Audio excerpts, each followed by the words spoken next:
Hola, soy Gabriel León y estás escuchando La Ciencia Pop, un podcast sobre historias de ciencia. La historia de hoy comienza con la vida de un escritor que se inspiró en la literatura científica para escribir una de sus obras más famosas, una que tenía que ver con el cerebro y las ideas victorianas sobre el lado izquierdo y derecho, historia que nos llevará a conocer varios cerebros muy interesantes. Y como siempre les recuerdo que si les gusta este proyecto y lo quieren apoyar, lo pueden hacer a través de mi página en Patreon. Para eso vayan a www.patreon.com/lascienciapop y se pueden inscribir para hacer un aporte mensual a este podcast.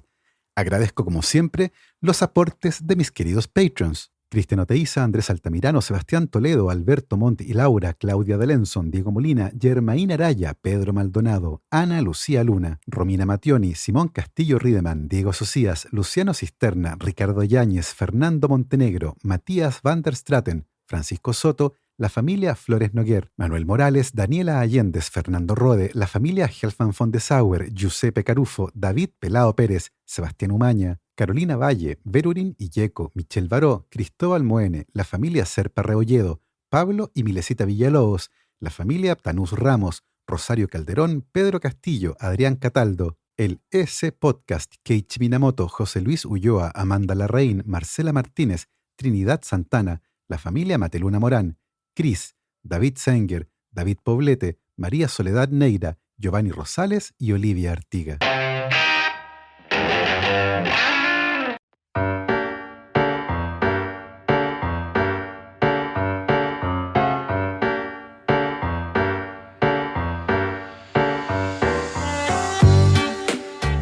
Robert Louis Stevenson nació el 13 de noviembre de 1850 en Edimburgo, Escocia, y a pesar de tener serios problemas de salud durante toda su vida, se dedicó a viajar por todo el mundo. En 1889, cuando tenía 39 años, se instaló en una de las islas del archipiélago de Samoa, junto con su esposa y un hijo, luego de haber viajado durante los últimos 3 años por todo el Pacífico, incluyendo estadías en Hawái, Tahití y varios atolones coralinos ubicados entre Hawái y Papúa Nueva Guinea. En Samoa, por primera vez, la familia se sintió como en casa, y a pesar del delicado estado de salud de Stevenson, la familia decidió asentarse ahí.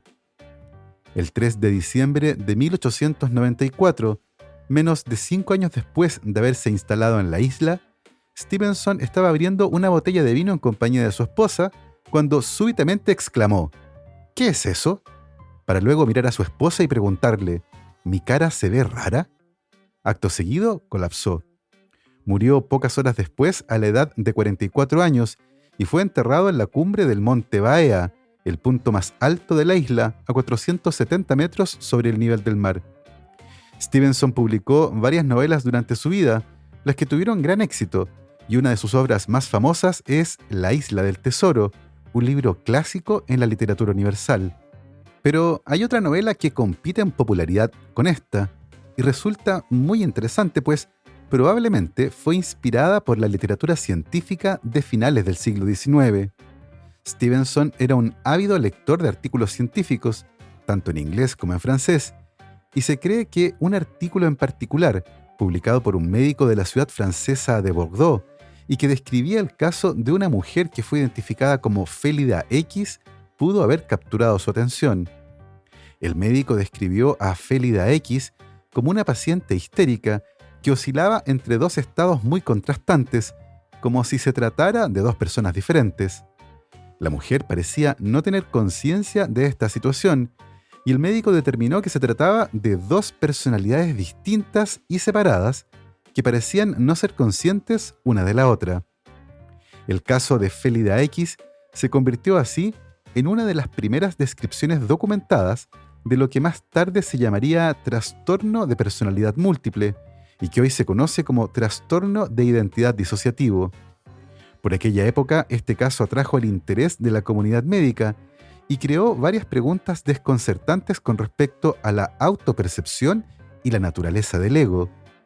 Además, desde un contexto cuasi religioso, el concepto de personalidades múltiples era contrario al sistema de creencias paranormales del espiritismo, que tenía un gran número de seguidores en el siglo XIX. Se cree que ese caso podría haber inspirado a Stevenson, quien lo habría mezclado con las ideas que por esa época existían sobre el cerebro, particularmente la idea del cerebro dual, que por aquella época postulaba que los hemisferios izquierdo y derecho del cerebro podían funcionar de forma completamente independiente. Según esta idea, todo el mundo tiene dos cerebros perfectamente formados, cada uno de los cuales puede sustituir al otro en casos de una lesión cerebral unilateral.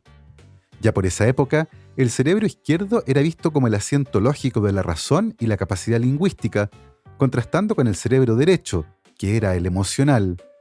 Como era de esperar, la mayoría de las versiones de la teoría del cerebro dual estaban fuertemente influenciadas por los sesgos victorianos del género y la etnia. Así, el cerebro izquierdo se asociaba con la masculinidad, la blancura y la civilización, mientras que el cerebro derecho era el asiento supuestamente inferior y femenino de las emociones, los instintos y el inconsciente. El hemisferio derecho supuestamente dominaba los cerebros de las mujeres, los salvajes, los niños, los criminales y los dementes. De esta manera, las ideas victorianas sobre el cerebro y el caso de Félida X están presentes en otra de las novelas de Stevenson, en la que los dos personajes principales son descritos uno como un hombre blanco, guapo, masculino, bondadoso e inteligente, mientras que el otro personaje parece joven y afeminado en virtud de su diminuta estatura y gustos, emocionalmente inestable y con arrebatos de histeria. Lo interesante de esto es que en la novela de Stevenson, ambos personajes son la misma persona, el Dr. Jekyll y el Sr. Hyde. En otras palabras, desde una perspectiva de finales del siglo XIX, Jekyll representa el pináculo de la evolución, mientras que Hyde representa el punto más bajo, encarnando cada uno las representaciones victorianas que por esa época existían del cerebro.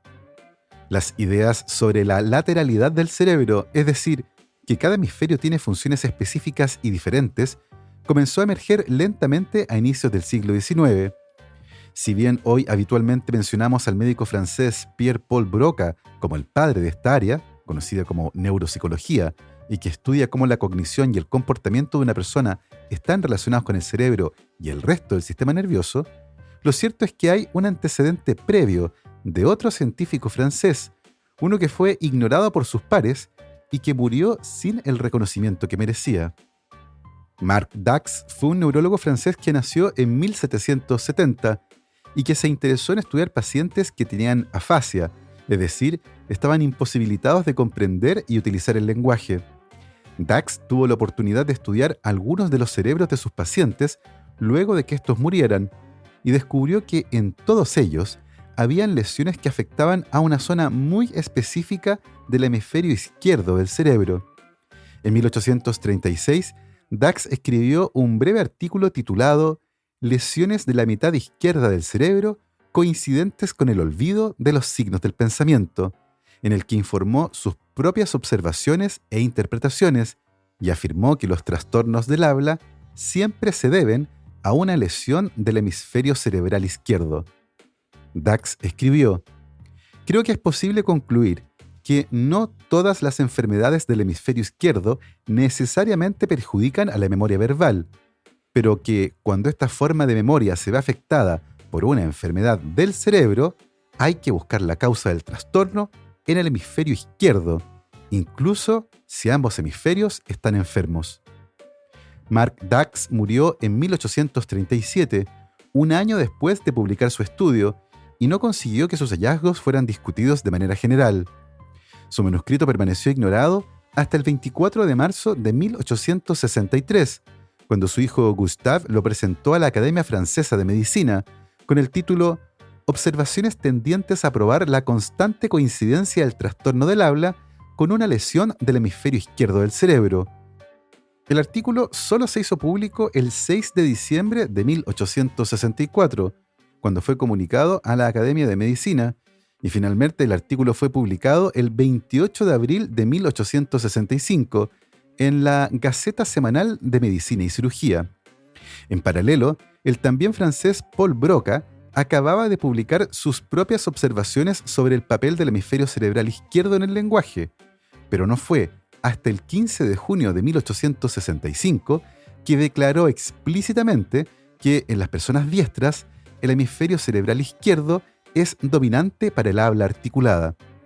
Como les conté en otro episodio de este podcast, Broca llegó a estas conclusiones trabajando con un paciente conocido como Tan, que era la única sílaba que esta persona podía pronunciar. Cuando Tan murió, Broca analizó su cerebro y descubrió que tenía una lesión en una región muy definida del hemisferio izquierdo, región que hoy se conoce como el área de Broca. A diferencia de lo que ocurrió con los hallazgos de Dax, los descubrimientos de Broca sí tuvieron un gran impacto en la comunidad científica y durante mucho tiempo se le reconoció como el padre de la neuropsicología, ignorando los aportes de Dax. Los historiadores de la ciencia que han investigado el asunto de la prioridad en este descubrimiento han concluido que lo más probable es que Broca sí supiera de la existencia del artículo de Dax desde 1863, ya que el 24 de marzo de ese año, el Boletín de la Academia Francesa de Medicina anunció la publicación de las memorias de Gustave Dax, que versaban sobre su trabajo sobre el lenguaje y el hemisferio izquierdo del cerebro. Los historiadores de la ciencia creen que es casi imposible que Broca no se hubiera enterado de esto, ya que estaba postulando a la Academia Francesa de Medicina y su solicitud fue publicada por la misma revista, en el mismo número, en la misma página y en la misma columna. Si bien todavía Paul Broca es casi unánimemente reconocido como el fundador de la neuropsicología, el artículo de Dax sobre el dominio del hemisferio izquierdo para el habla fue escrito y publicado antes de que Broca propusiera explícitamente la misma teoría. Más aún, es probable que Broca haya estado al tanto de estos descubrimientos, pero nunca reconoció la contribución de Dax. Por el contrario, siempre afirmó ser el primero en postular la teoría del dominio del hemisferio izquierdo para el lenguaje y nunca citó a Marc Dax o a su hijo Gustave. Hoy está bastante claro que la evidencia existente sugiere que la teoría de la preponderancia del hemisferio izquierdo del cerebro para el habla debe atribuirse igualmente a Dax y Broca, y han propuesto que la teoría debería renombrarse como teoría de Dax-Broca, y claro, al área del cerebro involucrada deberíamos llamarla el área de Dax-Broca. En cualquier caso, el trabajo de Broca, que era inmensamente popular en aquella época, inspiró a otro joven médico, nacido en el Imperio Alemán en 1848, llamado Karl Wernicke, quien en 1874 publicó un libro titulado El complejo de síntomas afásicos. En ese libro, Wernicke describió un tipo de afasia a la que llamó sensorial y que ahora se conoce como la afasia de Wernicke, y que es diferente de la afasia motora, la que fue descrita por Broca. Wernicke definió que en la afasia sensorial el habla es fluida, pero desordenada, con palabras inventadas o sin sentido. ¿Y los amiguitos que tenías cuando eras niño vivían todos en este pueblo también? Pues claro que ya dejado siempre nos hemos encortado ahí. Desde que mi padre podía enterme y pedir domicilio y hacer y todo por mis hijos, pues y todas estas vivetas que tienen los niños en el veredicto, esas nivelas eran los rotósiles. Ya. Que están las rosetas ahí, todas y ya haces más alto. Lo que acabamos de escuchar es el discurso de un paciente español que ha sido diagnosticado con la afasia de Wernicke. Incorporando los hallazgos de Broca sobre la afasia motora, Wernicke describió ambas formas de afasia como resultado de daño cerebral, en ambos casos en el lado izquierdo del cerebro. Sin embargo, la ubicación específica del daño determinaba qué tipo de afasia desarrollaría un paciente. Wernicke describió la afasia sensorial como resultado de lesiones en el lóbulo temporal izquierdo y la afasia motora o de Broca como resultado de lesiones en el lóbulo frontal posterior izquierdo. En términos espaciales, el área de Broca, o de Dax-Broca, se encuentra en la corteza cerebral, a la altura de la sien, mientras que el área de Wernicke está también en la corteza del lado izquierdo del cerebro, pero justo detrás de la oreja. Si bien inicialmente se había pensado que esto era casi una norma, hoy se sabe que es así en el 90% de las personas diestras y en el 50% de las personas zurdas. Eso quiere decir que el 10% de las personas diestras y la mitad de las personas zurdas tienen estas áreas vinculadas con la producción y comprensión del lenguaje en el hemisferio derecho del cerebro. Esto es relevante porque existe la tendencia a pensar en ambos lados del cerebro como unidades espacial y funcionalmente separadas, y además con una simetría común en todas las personas, lo que lleva a visiones groseramente exageradas de la lateralización del cerebro, sesgos con respecto al cerebro femenino, las ideas sobre la creatividad y el aprovechamiento para formular ideas que tienen escaso o nulo apoyo en la evidencia científica. Por otro lado, solo recientemente se comenzó a estudiar de manera sistemática si la lateralización de la función del lenguaje es algo que ocurre desde el nacimiento o si esta lateralización se desarrolla con el tiempo. Un estudio publicado hace un par de años estudió la lateralización del lenguaje durante el desarrollo a través del uso de imágenes de resonancia magnética funcional, una técnica que permite analizar el cerebro en tiempo real en voluntarios tanto niños como adultos mientras completaban ciertas tareas vinculadas con el lenguaje. Los investigadores encontraron que en los niños más pequeños, de entre 4 y 6 años, había activación hemisférica izquierda y derecha, lo que sugiere que en ese rango de edad el lenguaje no estaba completamente lateralizado en un solo hemisferio. También encontraron que la activación del lado derecho del cerebro disminuía significativamente con la edad, y más del 60% de los adultos estudiados carecía de una activación del hemisferio derecho vinculada con el lenguaje. Así, este estudio reciente sugiere que la lateralización del lenguaje hacia predominantemente el hemisferio izquierdo del cerebro es algo que ocurre con el tiempo durante la infancia. A la vuelta de esta pausa, seguiremos conversando sobre el lenguaje y el cerebro y daremos una vuelta por varios cerebros muy interesantes que están estudiando en el MIT. La Ciencia Pop es auspiciado por DKMS Chile. ¿Sabías que por cada 1.000 personas que se registran como potenciales donantes de células madres sanguíneas, solo una de ellas resulta ser compatible con un paciente con cáncer de sangre? Por eso es tan importante tener una gran cantidad de registros, porque con ellos podemos aumentar las posibilidades de vida de cada uno de los pacientes que lo necesitan. ¿Y cómo te registras? Eso es muy fácil. Solo debes llenar un formulario, pasarte un simple cotonito por la boca y mandarlo de vuelta a DKMS. Con eso quedas registrado. Hazlo en dkms.cl o en el enlace que quedará en la descripción de este episodio. Quizás nunca te llamen, pero si lo hacen, podrías salvar una vida.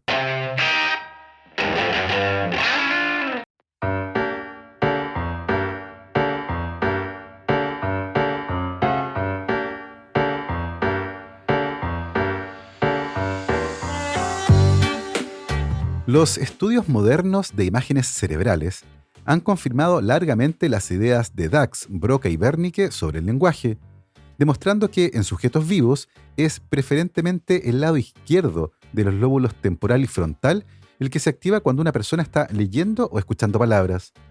Algunos investigadores han llamado a esto la red lingüística, pero otros creen que el procesamiento del lenguaje es aún más amplio y no se limita a regiones tan específicas del cerebro. Una cosa interesante de esto es que los estudios han demostrado que las palabras escritas pueden activar la parte del cerebro asociada con el significado de la palabra. Así, leer la palabra teléfono activa un área relacionada con la audición. La palabra patada hace que se active una región del cerebro involucrada en el movimiento de las piernas, y solo leer la palabra ajo activa una parte del cerebro que procesa los olores. Así, es probable que las áreas del cerebro tradicionalmente atribuidas al lenguaje tengan otras funciones, dependiendo del contexto y de la activación de otras zonas del cerebro.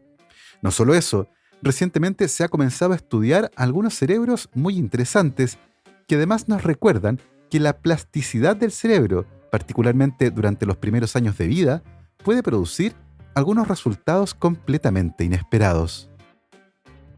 Helen Santoro nació en medio de la noche en un hospital de Nueva York y durante las primeras horas de su vida tuvo enormes dificultades para respirar.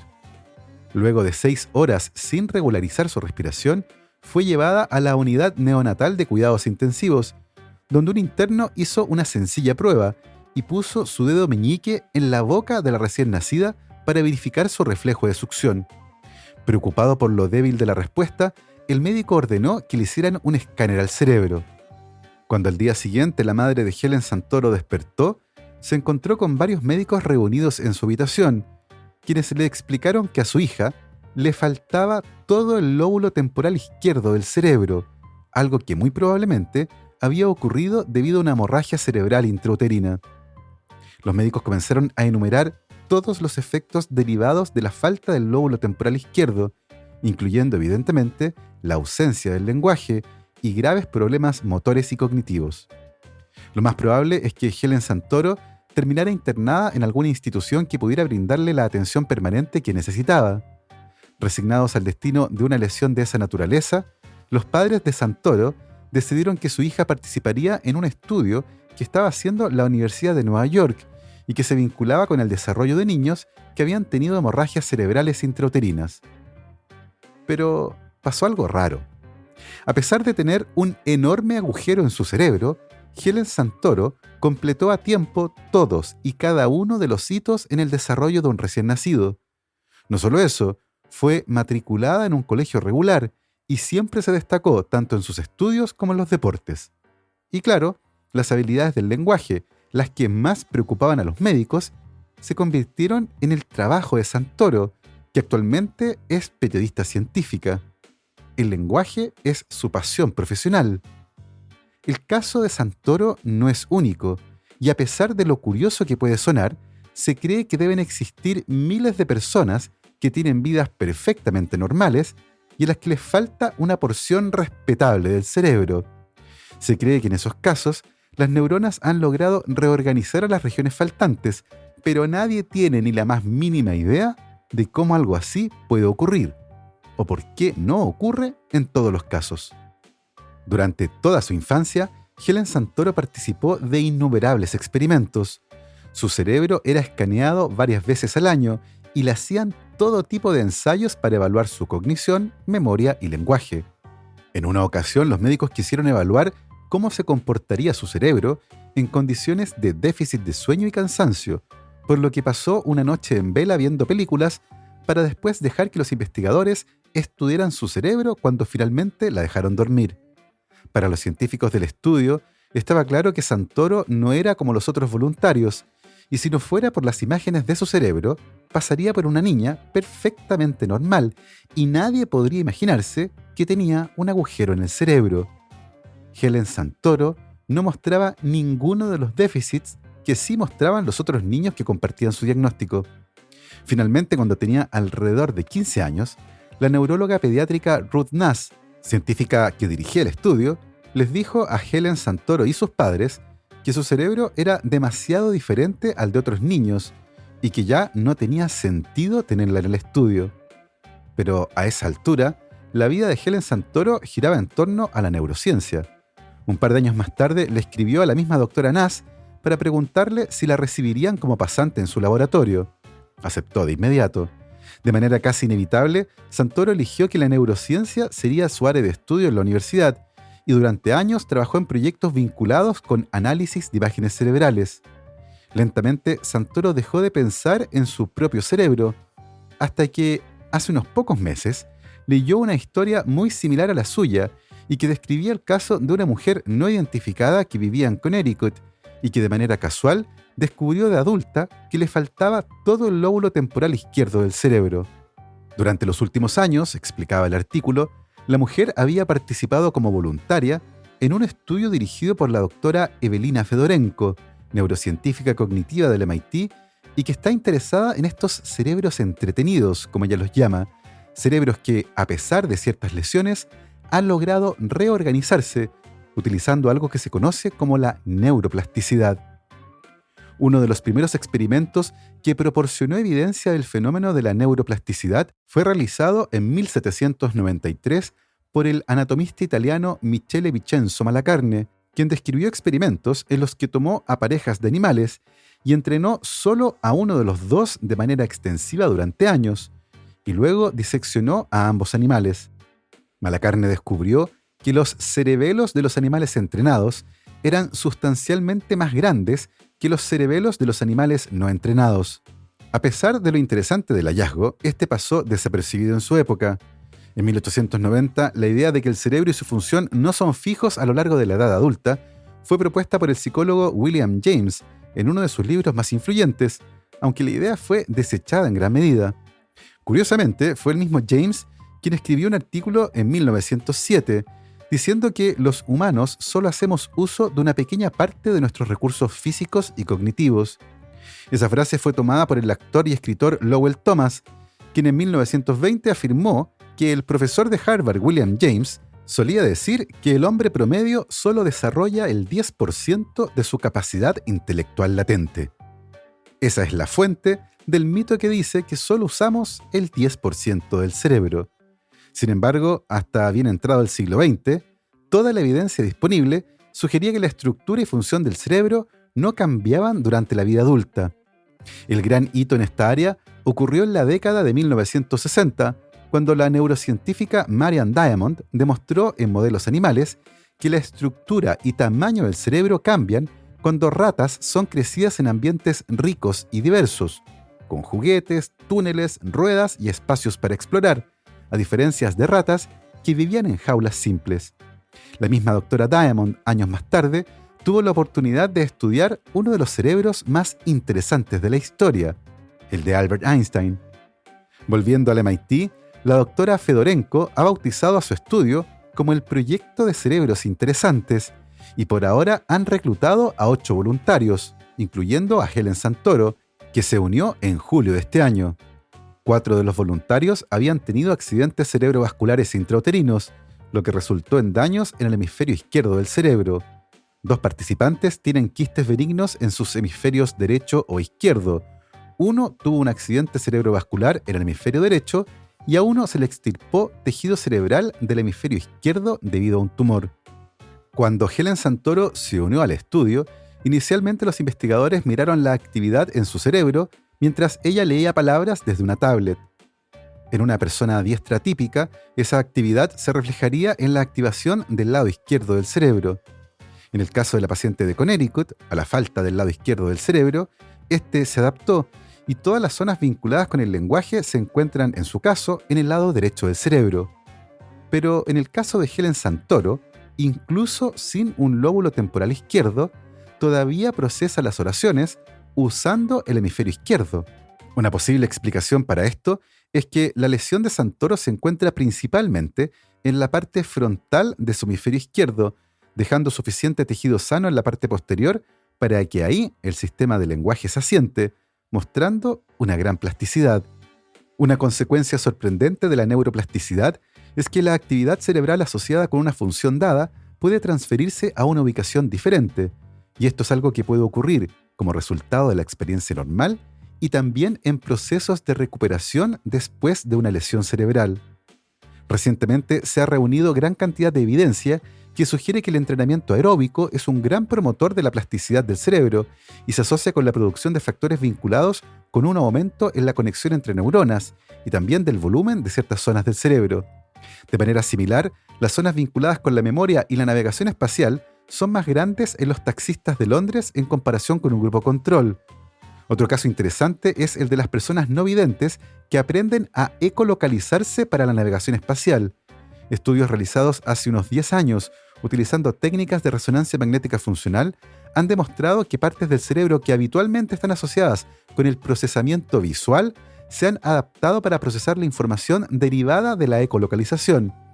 Así, los estudios con voluntarios no videntes sugieren que los ecos escuchados por estos pacientes cuando se intentan ecolocalizar son procesados por regiones cerebrales dedicadas a la visión en lugar de la audición. Otra habilidad que ha mostrado un gran impacto en la plasticidad del cerebro es hablar muchos idiomas. Numerosos estudios han demostrado que las personas que estudian más de un idioma tienen mejores funciones cognitivas que las personas que hablan solo un idioma. Se encuentra también que los bilingües tienen periodos de atención más largos, habilidades de organización y análisis más fuertes y una mejor teoría de la mente que los monolingües. Los investigadores creen que todos estos cambios se deben justamente a la plasticidad del cerebro. Un caso llamativo es el de Vaughn Smith, un hombre de 46 años que trabaja limpiando alfombras en Washington, una ciudad llena de diplomáticos en la que se luce con una extraordinaria habilidad. Puede hablar de manera fluida en al menos 24 idiomas diferentes incluyendo el español, Sí, hablamos español aquí en la casa, el español mexicano. islandés, Jag talar svårligt isländsk. portugués, Min favorita är bulgar, para falar. alemán Ja, ich habe eine Freundin aus München. y holandés. Ja, de laatste Mal spreek Nederlands, dat was in Starbucks. Debido a esta poco frecuente habilidad, Vaughan también terminó ofreciéndose como voluntario para el estudio de cerebros interesantes de la doctora Fedorenko en el MIT. Para esto se comparó la activación de las zonas del cerebro vinculadas con el lenguaje en Vaughan y en otra persona típica como control. Uno podría pensar que las zonas del cerebro vinculadas con el procesamiento del lenguaje serían más grandes y activas en el caso de Vaughan, comparadas con el control, pero las imágenes de resonancia magnética funcional mostraron todo lo contrario. Las partes del cerebro de Vaughan utilizadas para comprender el lenguaje son mucho más pequeñas y menos activas que las de un sujeto control. Si bien esto puede parecer poco intuitivo, es el resultado que se obtiene habitualmente con quienes hablan muchos idiomas, y se cree que sus cerebros necesitan menos oxígeno para procesar el lenguaje cuando hablan en su idioma nativo, ya que probablemente su cerebro se ha vuelto extremadamente eficiente en el uso de esas áreas para la producción e interpretación del lenguaje. Y si bien el cerebro de Vaughan parece ser particularmente eficiente cuando procesa el lenguaje en su idioma materno, ya sea inglés o español, las áreas del cerebro que se iluminan cuando habla en árabe, chino u holandés son más grandes, lo que ciertamente da cuenta de que se trata de una tarea más difícil, alejada de lo que ocurre cuando habla efectivamente en su lengua materna. Es posible que Vaughan naciera con sus áreas lingüísticas más pequeñas y eficientes, pero también es posible que su cerebro fuese como cualquier otro, y debido a que aprendió tantos idiomas mientras aún estaba desarrollándose durante su infancia y juventud, fue eso lo que transformó la forma en que su cerebro funciona. Pero también podrían ser las dos cosas. Lo que está claro es que las nuevas herramientas de análisis del cerebro han permitido generar hipótesis más complejas, las que lentamente nos han permitido contestar nuevas preguntas en esta área. Y así hemos llegado al final de este paseo por otra historia de la ciencia. Espero que lo hayan disfrutado. Yo me despido como siempre, saludando a mis muy queridos patrons: Cristóbal Orellana, Diego Riquelme, Constanza Jabal, Florencia Castañeda, Mauricio Silva, la familia Yuri Martínez, Bernardo Pollack, Claudio Oyarzo y Toña, Sebastián Beche, Cirilo Fede y Pola, la familia Calen Queirolo, Alejandra Díaz, Fernando Araya, Juan Salvador Gajardo, la familia de la Cruz Morales, José Manuel Viveros, Claudia Torres, Alberto Pozo, Robinson Esparza, Janet Leguas, María José Pino, Pilar Calderón, la familia Fuentes Schonfeld, la familia Díaz Ríos, Beatriz Geldres, Martín Garrido, Luis Alberto Soto, Jo y su papá, Greco Saavedra, Juan Catipillán, María Paz Domínguez, Emma y Ana Llénero, Paula Lagos, Hans Stange, Anaí Mena, Sergio Espinosa, Sebastián Anielo, Sandra Marras, Bastián y Laura Vargas, Rodrigo Linfati, la familia Martínez Pereira, Pancho Pereira, NG, Ricardo Evia, Daniel Aroca y Dayani, Los Manguaces, Cosca y Banya, Jorge Valdivia, Felipe Rebolledo, la familia Permonti Rivera, Juan Larraín y Sergio y Jorge Pincheira. Nosotros nos volvemos a escuchar el próximo viernes. Que esté muy bien, cuídense mucho, lávense las manos y por supuesto, que la ciencia los acompañe.